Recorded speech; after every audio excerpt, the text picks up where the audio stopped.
Variation of resistance with temperature. ठीक है, कि किसी भी कंडक्टर का रेजिस्टेंस जो है वो टेम्परेचर के अकॉर्डिंगली कैसे वेरी करता है। ठीक है, मतलब टेम्परेचर कम होगा तो कंडक्टर का रेजिस्टेंस बढ़ेगा या कम होगा, या फिर टेम्परेचर ज्यादा होगा तो ये रेजिस्टेंस हमारा बढ़ेगा या फिर कम होगा। ठीक है, अच्छा हमने प्रीवियस लेक्चर में डिस्कस किया था कि we no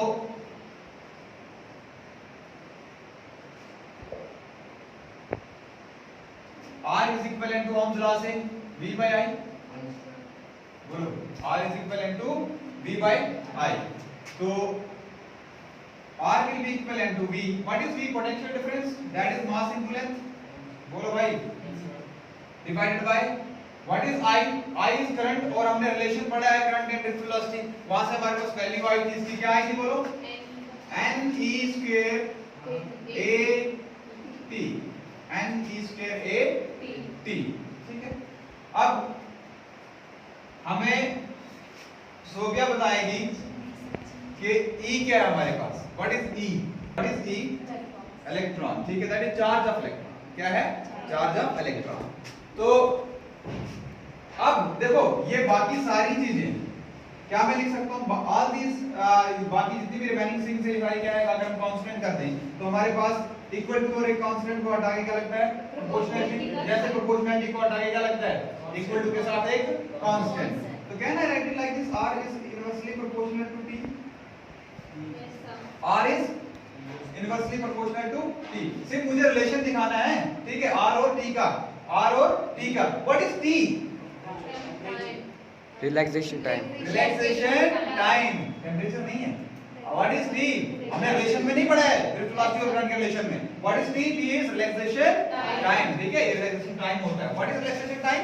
time between two successive collision. It's very good. दो सक्सेसिव कोलिजन के बीच में जो टाइम होता है उसे बोलते हैं हम रिलैक्सेशन टाइम। अब यहां से हमें सारी कहानी पता चलेगी। ठीक है, इस रिलेशन से हमें सारी कहानी पता चलेगी कि टेम्परेचर डिपेंडेंसी क्या है भाई रेजिस्टेंस के ऊपर। ठीक है, रेजिस्टेंस की क्या डिपेंडेंसी है, टेम्परेचर के ऊपर। Is that clear? मतलब ये एक कंडक्टर है हमारे पास, हाँ जी, कंडक्टर जिसमें अपने क्या होते हैं, आयंस। तो भाई कंडक्टर किससे बना है, इसके अंदर क्या है, आयंस होते हैं। ठीक है, अब ये आयंस जो हैं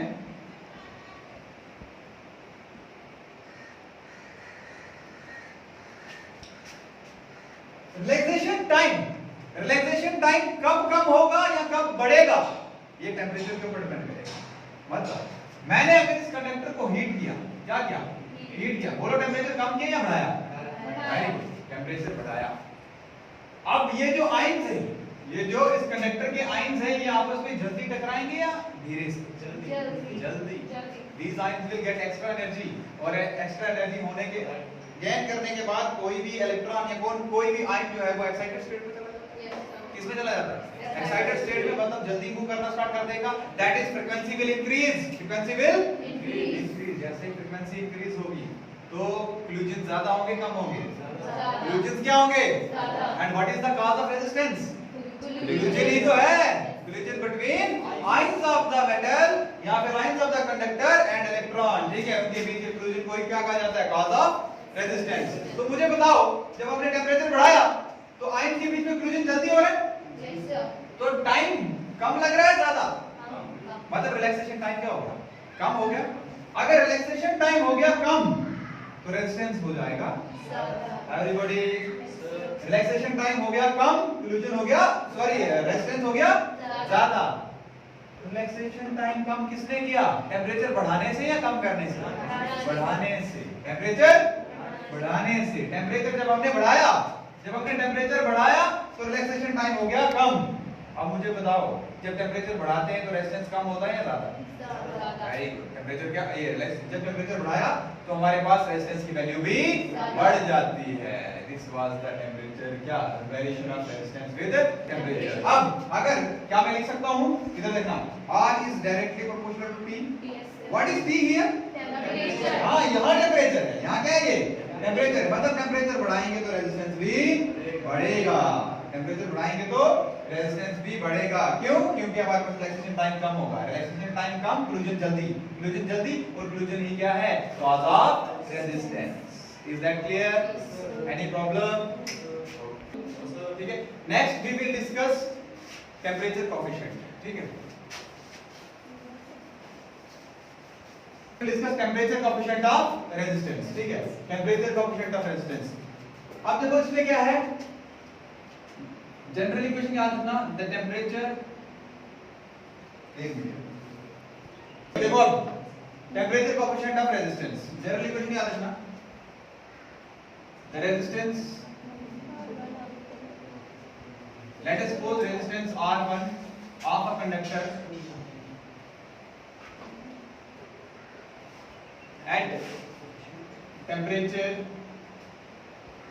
T degree Celsius is given as,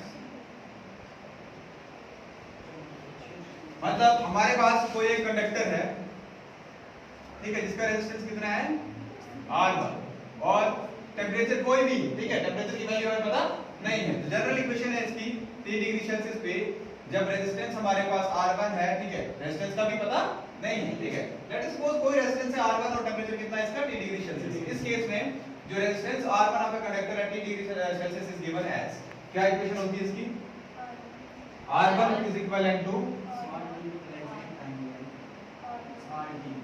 अब ये नेक्स्ट पढ़ रहे हैं, टेम्परेचर कोएफिशिएंट पढ़ रहे हैं, ठीक है, इसलिए लिखवाया मैंने पहले ताकि आप ये ना हो जाए, कंफ्यूज ना हो जाए, ठीक है। 3 डिग्री सेल्सियस लगा हुआ तो मतलब टेम्परेचर की बात हो रही है, ठीक है। तो R1 इज इक्विवेलेंट टू किसका होता है, R0 into 1 plus alpha T, T, is that clear? ये है भाई जनरल इक्वेशन, ठीक है।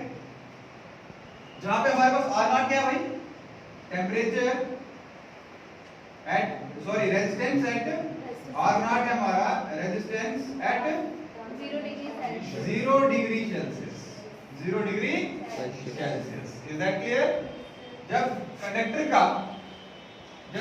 का टेम्परेचर कितना होगा 0 डिग्री सेल्सियस, तब हमारे पास टेम्परेचर क्या होगा R0, इज दैट क्लियर?